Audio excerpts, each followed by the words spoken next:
Assalamualaikum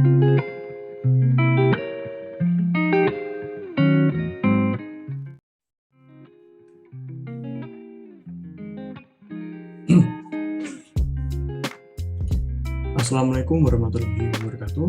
Perkenalkan, nama saya Yusuf Immanuel dengan NIM 2124 10 10 30 14. Di sini saya berasal dari kelas algoritma pemrograman 2 kelas E.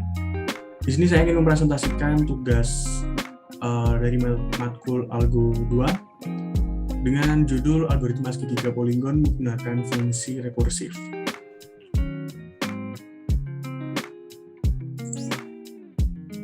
Baik, di sini tugasnya ini apa? Yang pertama itu adalah membuat program yang dapat menggambar segitiga secara rekursif. Lalu yang kedua adalah program meminta inputan level yang diinginkan secara format integer. Lalu yang ketiga adalah program menggambar segitiga dengan level yang sesuai dengan inputan. Jadi segitiga itu digambar dengan cara rekursif seperti perintah yang pertama. Baik, sebelum saya masuk ke pembahasan tugasnya, di sini saya akan memberikan sedikit overview sedikit saja. Apa sih rekursif itu? Jadi rekursif itu adalah suatu programan yang fungsinya itu memanggil dirinya sendiri secara berulang-ulang. Nah, kebanyakan programan itu kebanyakan pemrogram itu sering menganggap kalau semisal rekursif itu sama seperti perulangan karena memang sifatnya yang mengulang-ulang dirinya sendiri. Baik, di sini sudah ada contoh yang sudah ada ilustrasi dari rekursif itu. Jadi di sini bisa kita lihat dari gambar di sini ini seperti sebuah ilusi optik. Jadi sebuah pelukis melukis pelukis, lalu pelukis itu melukis lagi, melukis dan seterusnya. Jadi rekursif itu sama seperti itu. Jadi dia akan terus memanggil dirinya sendiri jika terpenuhi, fungsinya terpenuhi. Nah, kalau semisal nanti fungsinya tidak terpenuhi, maka nanti akan berhenti. Jadi kalau semisal kita membuat rekursif, membuat def sama dengan 0 gitu semisal. Nah, kalau semisal nanti hasil dari dari rekursif itu sudah mencapai kurang dari 0, misal -1 atau -2, maka nanti akan berhenti programnya. Dia tidak akan menampilkan hasil lagi, sama seperti di lukisan ini kan semakin kecil kan semakin tidak terlihat, ya sama seperti itu. Jadi ada batasannya. Jadi dalam rekursif itu perlu ada batasan juga supaya tidak membuat program itu crash juga. Baik, kita masuk ke pembahasan tugas. Di sini saya membuat contoh di level yang kelima, di progres akhir level 5. Di sini bisa kita lihat ya, jika semisal dalam program yang akan kita buat di sini itu user menginputkan 1, maka akan menampilkan segitiga 1 ini, segitiga sama sisi yang bernomorkan 1 ini. Nah, kalau semisal nanti user menginputkan 2, maka nanti yang ditampilkan adalah segitiga yang masih sama sisi ini 1 dan segitiga yang kedua yang di sini yang ada 3 kelihatan ini. Lalu kalau semisal user menginputkan angka 3, maka nanti segitiga akan muncul di samping kanan, kiri dan juga bawahnya dengan bernomorkan 3 gitu. Jadi kalau seterusnya sampai dengan level-level seterusnya dengan level maksimal itu level 6. Jadi semuanya ini seperti beranak pinak ya. Nah, lalu bagaimana rekursifnya, perulangannya? Jadi dipanggilnya itu gimana sih caranya gitu. Nah, jadi saya akan memberikan sebuah ilustrasi sedikit. Jadi ini kan 1 kan ya. 1. Nah, nanti akan bercabang ke 3, 2. Nanti bercabang lagi. Bercabangnya ini kan yang pertama kan 2 kan. Ya. Ini 2, 1, 2, 3. Nah, 3 kan ini di sini. Nah, nanti percabangan yang keduanya ini kan cuman 2 saja, cuman 2. ini 1 dan 2 saja. Jadi sudah beda lagi. Jadi di sini 3, sini juga sama 3. Nah di setelah ini juga sama 4, di sini 4. Saya tunjukkan di sini 4, di sini 4, 1 dan 2. Sama seperti yang lain, 1 dan 2. Jadi rekursifnya tuh di sini. Jadi memanggil ulang tadi, membuat segitiga lagi menggunakan rekursif ini. Jadi fungsinya ini dipanggil ulang gitu. Ya pokoknya kayak gini lah. Jadi dilanjutkan nanti 4. Nah nanti lanjut ke kelima. Yang kelima nanti juga bercabang lagi. 5 dan seterusnya. 5 nanti akan bercabang ke 6 lagi. Jadi semakin banyak semakin bercabang-cabang gitu. Baik. Kita masuk lanjutkan. Next. Nah, jadi di sini ada segitiga dari progres 1 ya. Jadi output dari level 1. Level 1 yang akan diinputkan ini segitiga sama sisi. Jadi di level 1 ini kita membuat segitiga sama sisi. Jadi dalam membuat segitiga sama sisi ini tidak dibuat begitu saja. Jadi ada rumusnya, ada caranya. Jadi ketika kita membuat segitiga sama sisi ini, kita memerlukan panjang dari segitiganya, lalu memerlukan sudutnya. Kita memerlukan panjang dari segitiganya, lalu kita memerlukan sudut dari segitiganya, lalu kita membutuhkan titik acuan. Titik acuan itu titik awalnya. Titik awalnya itu berapa sih gitu.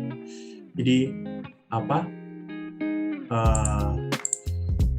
tiga hal ini, 3 komponen ini, 3 ingredient ini itu berpengaruh pada pembentukan dari segitiga ini. Jadi kalau semisal kita ingin membuat segitiga ya kita harus menggunakan 3 komponen ini. Jadi setelah kita sudah menentukan komponen-komponennya, yaitu panjang, sudut, dan juga titik acuannya, maka nanti kita bisa menggunakan rumus trigonometri untuk menghitung hasil dari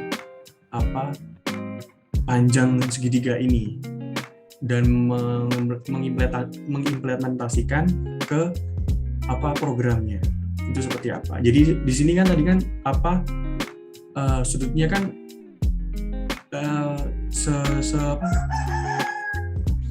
sudutnya kan sebuatnya kita. Nah, jadi kita memerlukan trigonometri untuk mengetahui seberapa sih sudut sebenarnya dari segitiga itu dengan menggunakan rumus trigonometri. Jadi kita pertama itu kita harus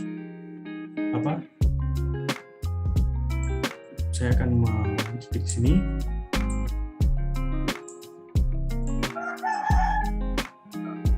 Yang belajar di sini A,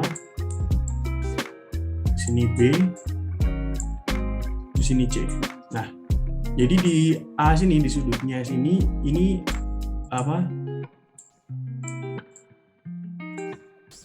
Nah, ini 30 derajat. Dan ini 30 derajat juga. Nah, kita menghitungnya berapa sih sudut di sini itu.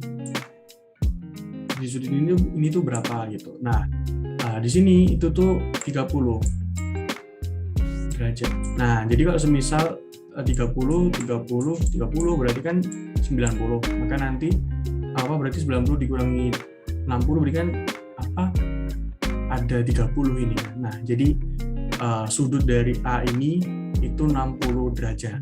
Nah, lalu kita masuk ke yang ke B juga. B itu caranya juga sama. Jadi sin 60 derajat sin 60 derajat dikali panjang sisi ditambah AY. Itu. Lalu sama untuk cos-nya juga. Cos-nya itu cos 60 dikali panjang sisi ditambah AX. Jadi sama seperti yang B dan juga yang C, cara menghitungnya juga sama. Di sini 180 derajat juga. Jadi sin 180 derajat dikali panjang sisi ditambah BY dan seterusnya. Jadi setelah itu kita bisa mengetahui sudut-sudut dari segitiga sama sisi ini. Kalau kita bisa memasukkannya ke program yang sudah kita buat. Lalu kita masuk ke progres yang kedua, yaitu level yang kedua. Setelah kita mencari titik-titik A, B, dan C, langkah selanjutnya yaitu mencari titik selanjutnya. Nah, di sini sudah terlihat output dari level 2. Caranya itu sama saja seperti tadi, cuman mengganti panjang sisinya saja. Nah, jadi kan di sini kan sebentar. Jadi kan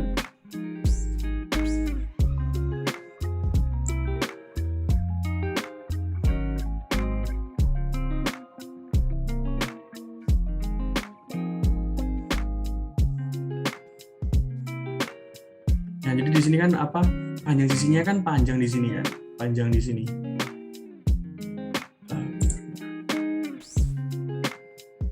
Ini kan sebelumnya kan panjang sisinya kan sepanjang ini kan, ya. Nah, jika kita ingin mencari titik selanjutnya yaitu titik yang ini, maka kita harus merubah panjang sisinya, karena kan di sini kan panjang sisinya kan berbeda. Jadi cara merubah panjang sisinya itu kita membagi jadi sepertiga. Jadi ini kan sepertiga dari segitiga ini itu panjang dari segitiga yang kedua. Jadi caranya itu menambahkan sepertiga pada rumusnya. Jadi kalau semisal tadi sin 60 derajat, maka nanti sin 60 derajat dikali sepertiga panjang sisi ditambah AY gitu. Jadi berlaku juga untuk yang B. B tadi kan 180 derajat, maka nanti sin 120 derajat dikali sepertiga panjang sisi ditambah BY gitu. Lalu next. Lalu selanjutnya kita akan masuk ke source code-nya.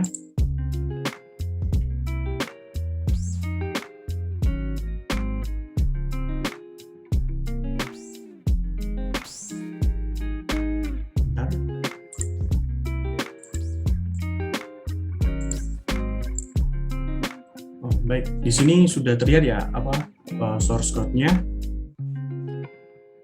Di sini saya akan menjelaskan per line-line-nya, dan juga mungkin saya akan mengelompokkan jadi satu juga. Jadi di line pertama di sini ini mengimport fungsi dari canvas. Jadi jika kita membuat canvas, kita perlu mengimport tag inter ini.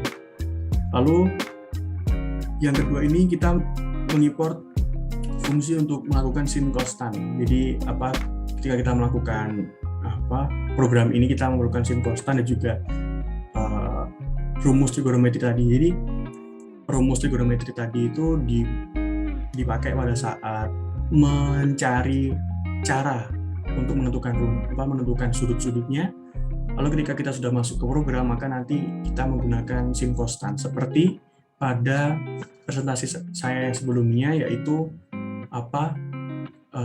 membuat segitiga poligon itu juga menggunakan sin constant. Tetapi di tugas ini kan kita menggabungkan dengan rekursif, kita menambahkan rekursif. Jadi seperti itu. Lalu di sini yang di line ketiga di sini adalah variabel input. Di sini bertuliskan silakan inputkan jumlah levelnya. Jadi di sini harus berupa angka dari 1 sampai 6. Lalu di bawahnya ini dari line 5 sampai 8 di sini adalah ukuran dari kanvas yang akan kita buat. Jadi terserah sebebas kalian, sebebas kita mau membuat kanvasnya itu berapa. Lalu selanjutnya ini adalah line 11 sampai ke 13 itu adalah fungsi yang menentukan letak titik awal dari A. Jadi tadi itu kan kita kan diharuskan untuk membuat acuan, titik acuan. Jadi titik acuan itu titik awal, titik yang dibuat acuan dari membuat segitiga itu. Nah, ketika kita membuat titik awal itu, maka nanti bisa sudah ditentukan gitu. Jadi kita tentukan di tengah dengan menggunakan dengan di min 150 ini. Lalu panjang sisi awalnya ini panjang sisinya maksudnya itu panjang sisi dari titik awal ke titik A, B dan C itu 300. Jadi 300 pixel. Lalu masuk ke line ke-16 dan juga ke-19.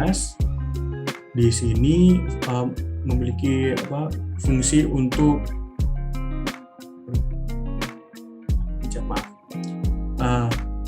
di sini memiliki fungsi untuk membuat rekursif. Jadi depth cari titik dalam kurung x y panjang sudut ini, x sama dengan panjang kali nt kali cos. Ini memiliki fungsi untuk membuat rekursif. Jadi ketika kita membuat rekursif itu kita memerlukan depth dan juga variabel cari titik ini. Terserah sih sebenarnya variabelnya, cuman saya di sini menggunakan cari titik. Lalu di bawahnya di sini di line ke-9 ini adalah retron, di sini adalah fungsi untuk membuat list. Jadi di sini list list x dan y. Nanti akan ada fungsinya. Lalu di line ke-21 sampai ke-23 di sini ini adalah menggambar rekursifnya. Jadi mohon maaf sebelumnya. Jadi di yang ke-16 sampai ke-19 ini adalah fungsi untuk mencari titiknya, dan yang di sini adalah fungsi untuk membuat rekursifnya. Jadi saya kebalik. Jadi yang ke-16 tadi untuk mencari titiknya dengan menggunakan sin dan costan dan juga menggunakan radian sudut plus y dan x. Lalu di bawahnya ini adalah listnya. Lalu di bawahnya di sini adalah fungsi kita untuk membuat rekursifnya. Lalu di sini x sama dengan 0 dan y sama dengan 1 ini adalah listnya. Jadi list di retron ini itu memiliki nilai 0 sama dengan 1 juga di sini. Lalu lanjut ke line ke-25 sampai ke 28. Ini adalah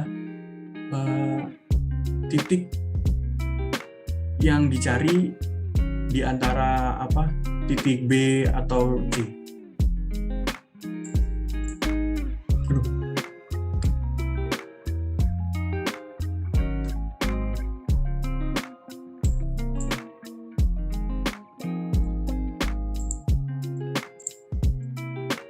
Baik, saya lanjutkan. Di sini setelah kita membuat fungsi menggambar rekursif, lalu di selanjutnya ini adalah tempat di mana kita mencari titik B dan juga titik C. Lalu setelah kita sudah menambahkan itu, maka kita akan append ke variabel tempat underscore titik. Jadi kita tadi kan sudah membuat variabel tempat underscore titik kan.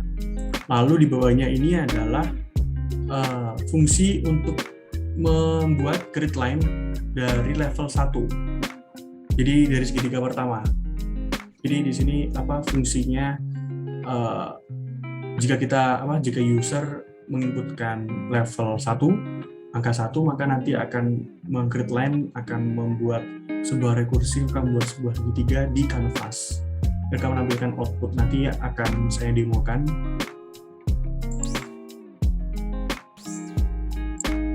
Nah, lalu lanjut ke line ke-40 sampai ke yang 42. Di sini memiliki fungsi untuk menambahkan titik-titik pada segitiga sebelumnya. Jadi kan tadi kan kita kan membuat segitiga sama sisi, hanya membuat satu segitiga saja level 1. Nah, di sini fungsinya ini untuk menambahkan segitiga tersebut, menambahkan gitu, meng-create line lagi gitu. Lalu di sini kita masuk ke fungsi dari inputan user yang kedua. Jadi kalau semisal if user menginputkan lebih dari 2, maka nanti akan melakukan fungsi ini. Jadi membuat rekursif, membuat gambar, membuat segitiga sesuai dengan output tadi, sesuai dengan level dan juga inputan dari usernya. Lalu kita akan masuk ke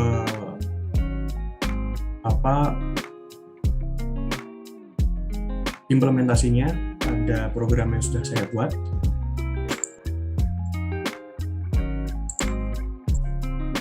Baik, kita masuk ke kode programnya, ke Visual Studio Code.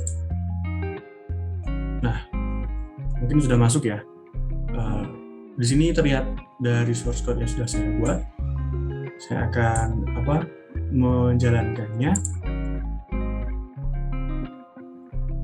Nah, kita semisal menginputkan 1 ya.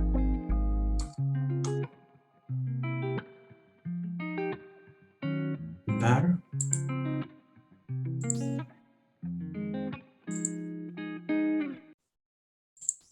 Nah, kan nanti akan menampilkan satu segitiga saja.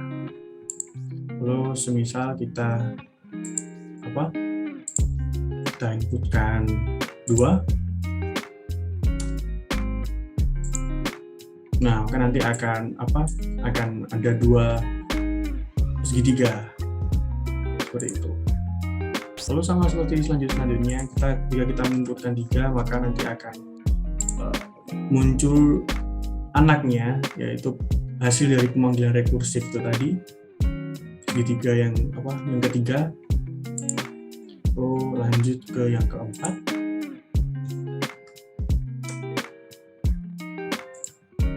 Nah, di sini menambah segitiga lagi ya.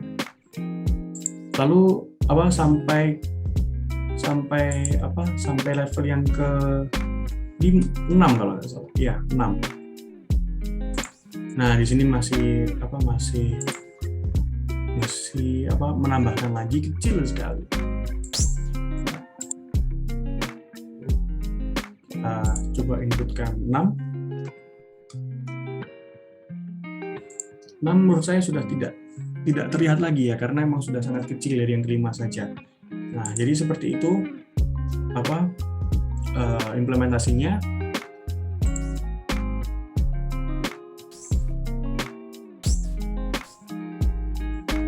Baik.